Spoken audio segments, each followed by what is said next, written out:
కాశీ విశ్వనాథ భక్తి వృక్ష. శనీశ్వరుడు, వారాణసి. మహాదేవుడు పార్వతీదేవితో గ్రహాలను వివరించే సమయంలో శనిదేవుడి కథను ఇలా చెబుతాడు. సూర్యుడు కశ్యపునికి అదితికి జన్మించాడు. సూర్యుడు చాలా అంకితభావంతో ఉండే సంజ్ఞ అనే స్త్రీని వివాహం చేసుకున్నాడు. కాలక్రమేణా వారికి 2 కుమారులు మరియు 1 కుమార్తె జన్మించారు. మొదటివాడు వైవస్వత మనువు, రెండవవాడు యముడు మరియు 3వ సంతానము యమున అనే అమ్మాయి. అయితే కొద్దికాలం తర్వాత సూర్యుడి నుండి వెలువడే వేడి భరించలేనిదిగా సంజ్ఞ భావించి సంజ్ఞ తన నకలుని సృష్టించుకుని దానికి ఛాయ అని పేరు పెట్టింది. సంజ్ఞ సూచనల మేరకు ఛాయ సంజ్ఞ పాత్రను పోషించి సూర్యుడి భార్యగా తన జీవితాన్ని ఎవరికీ ఈ రహస్యం చెప్పకుండా గడపాలి మరియు సంజ్ఞ 3 పిల్లలను బాగా చూసుకోవాలి. ఛాయ నుండి హామీ పొందిన తర్వాత సంజ్ఞ తన తండ్రి ఇంటికి వెళ్ళిపోయింది. కొంతకాలం తర్వాత ఛాయ 3 పిల్లలకు జన్మనిచ్చింది. వారిలో రెండవవాడు శని. తన సొంత పిల్లలు పుట్టిన తర్వాత ఛాయ సంజ్ఞ పిల్లలపై ప్రేమను తగ్గించింది.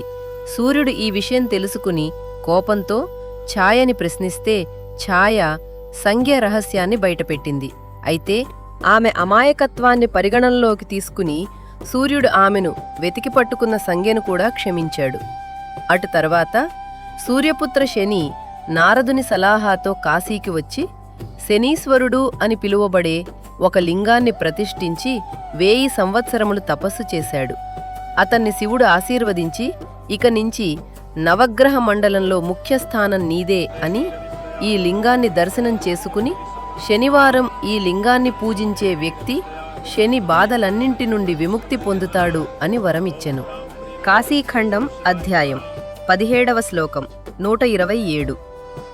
శనైశ్చరేశ్వర దృష్ట్వా వారాణస్యాం సుశోభనం శనిబాధా న జాయేత్ శనివారే తదర్చనాత్. కాశీలో సుశోభితమైన శనీశ్వరలింగాన్ని దర్శించిన వానికి శనివారం ఈ లింగాన్ని పూజించిన భక్తుడి అని కష్టాలు స్వతహాగా శాంతించి శని గ్రహబాధ ఉండదు. శనివారం లేదా అమావాస్య రోజు గంగనీటిలో నువ్వులు కలిపి ఇక్కడ అభిషేకం చెయ్యటం మరియు ఆవనూనె దీపం దానం చెయ్యటం చాలా ఫలవంతమైనది. 1 సంవత్సరం పాటు ఇట్లా నిరంతర పూజలు చేసిన భక్తుడి అన్ని గ్రహబాధలలు నాశనమయ్యి తుదకు శనిలోకం చేరతాడు. కాశీలో శనిదేవుడు శిక్షకుడు కాదు, ధర్మాన్ని రక్షించే న్యాయకారి. విశ్వాసం, నిగ్రహం మరియు ధర్మభావంతో శనైశ్చరేశ్వరుడిని దర్శించి పూజించే భక్తుడికి శనైశ్చరుడు దయగల సంరక్షకుడిగా మారి ఆ భక్తుడిపై తన అనుగ్రహం కురిపిస్తాడు. ఓం శ్రీ శనీశ్వరాయ నమః.